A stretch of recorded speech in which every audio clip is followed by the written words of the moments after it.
मेरे बेटे का भी अल्लाह सच्चा इंसाफ दिला दे, मुझे भी सुकून मिल जाए, मैं अपने बेटे को देख लूँ, एक हड्डी भी मेरे बेटे की मिल जाए, मैं अपने गल के साथ लगा के एक दफा अच्छे तरीके से रो लूँ कि मेरे महफिल की हड्डी है।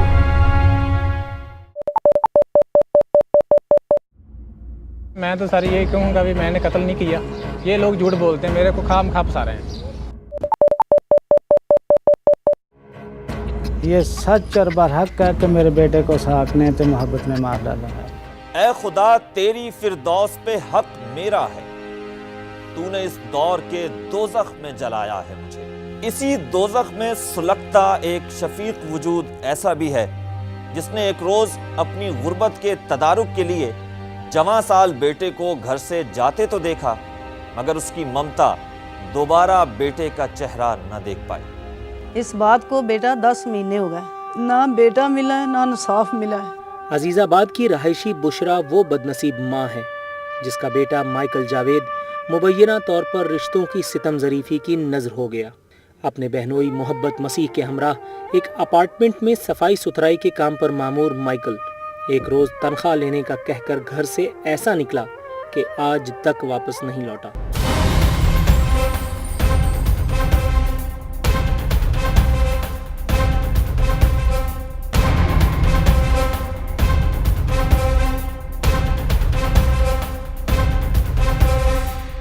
कहते हैं मौत के बाद हर इंसान का आखिरी ठिकाना कब्र होता है, मगर इस दुनिया में कुछ बदनसीब ऐसे भी हैं जिन्हें सिरे से गौर मयस्सर ही ना आ सकी। माइकल भी उन्हीं अफराद में से एक है जिसके बूढ़े माँ बाप का इंतजार एक तवील अरसा गुजर जाने के बाद खुद उनकी आंखों में दफन हो चुका है। तफसीलात के मुताबिक 7 जुलाई 2010 को अजीज़ाबाद थाने की हुदूद में सिद्दीक मसीह और बुशरा का जमा साल बेटा माइकल जावेद अपनी बहनोई मोहब्बत मसीह से तनख्वाह लेने का कहकर घर से ऐसा गया कि फिर लौटकर नहीं आया। 20 साल उसकी उम्र थी और मेरे दामाद मोहब्बत के साथ काम करता था। उधर मतलब कि उसके झगड़ा हो गया उसके साथ, उसके पैसे की तनख्वाह की 2 महीने की तनख्वाह रोकी थी। उसने बात की कि भाई मेरे जो 2 महीने के पैसे जितने भी बनते ना मुझे दे दो, मुझे बहुत ज़रूरत है। उसने बोला मैं आपको नहीं पैसे दूंगा, मेरा क्या बिगाड़ेगा। ऐसे उसको गालियाँ गुलियाँ दे के भगा दिया। मेरा बेटा गुस्से से घर में आ गया, उसने आन के मुझे बताया, अपने अब्बू को बताया। मैं उसको बोल रही हूँ बेटा पैसे को छोड़ो, हम ऐसे पैसे हमको नहीं चाहिए। बोलने लगा अम्मी नहीं मेरी मेहनत है, मैं इतनी धूप में काम किया, मैं नहीं छोड़ूंगा, मैं लूँगा। 7 जुलाई को 10 बजे का टाइम था, घर से चला गया तो मैं परेशान बहुत हुई हूँ, मेरी बात नहीं मेरे बेटे मानी।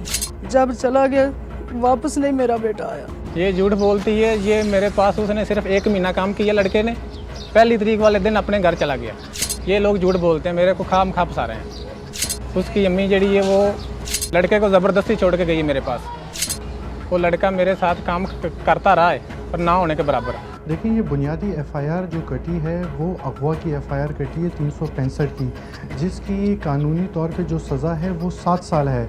मुद्दई मुकदमा ने ये इल्ज़ाम लगाया है कि उसका बेटा अपने जो है ना बहनोई से तनख्वाह लेने के लिए गया था और उसके बाद वापस नहीं आया। उसके बाद इन्होंने मुल्ज़िम ने ख़ुद ये इकबाल जुर्म मुद्दई के सामने किया है कि मैंने जो है ना तुम्हारे बेटे को टुकड़े करके जो है ना कत्ल कर दिया है। मगवी की जो बॉडी है वो अभी तक रिकवर नहीं हुई है। जब वो रिकवर होगी और उसके ठोस सबूत मिलेंगे तो ये मुकदमा 365 के बजाय जो है ना 302 में कन्वर्ट हो जाएगा, जिसकी सज़ा जो है ना 10 साल से लेके 25 साल तक है। दरअसल ये केस अजीज़ाबाद थाने का है और ये 2 जगह और भी ट्रांसफ़र हो चुका है, ये ज़ेर तफ्तीश रहा है वहाँ पे। और अजीज़ाबाद थाने में एएसआई इरशाद साहब ने इस पर 1 क्लास मंजूर करवाई थी अदम शहादत की बिना पर। उसके बाद ये मुद्दई की एमा पर ये केस दोबारा तफ्तीश के सिलसिले में दूसरे थाने गया था ये।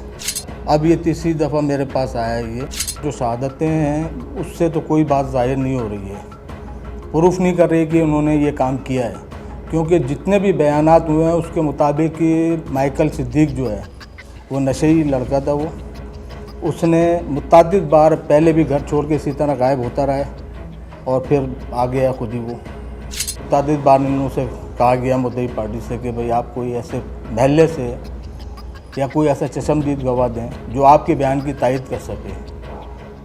मगर वो कोई ऐसा गवाह पेश नहीं किया उन्होंने। और काबिल चालान इस सूरत में नहीं होता है कि जब तक कि वो कोई शहादत मैसर ना हो तायद में।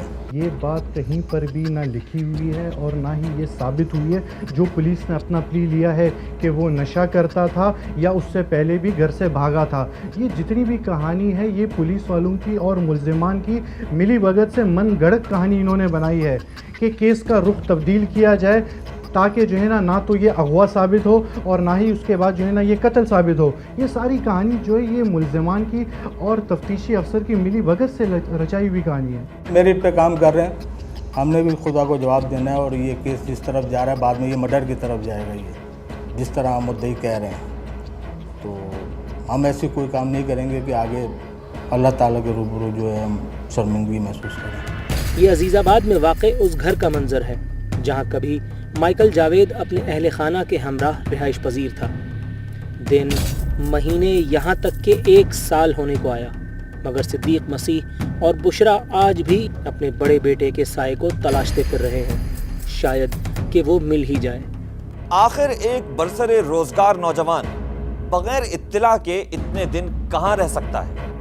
क्या उसे किसी ने अगवा कर लिया या फिर मार डाला? घर पे आन के खुद मोहब्बत ने ये कहने लगा अम्मी एक मैं आपको सच्ची बात बताता हूँ, माइकल को मैं और साग ने पहले दिन का हमने मार डाला। 2 दिन पहले वो घर एक खंजर सा इतना बड़ा लाया था, वो कह रहा जिस तरह तेरे भाई के मैंने टुकड़े किए इसी तरह तेरे भी कर दूंगा। झूठ बोलते हैं, मैंने कोई चुरा नहीं घर में लेके गया और ना ही कोई मेरे घर में चुरा था।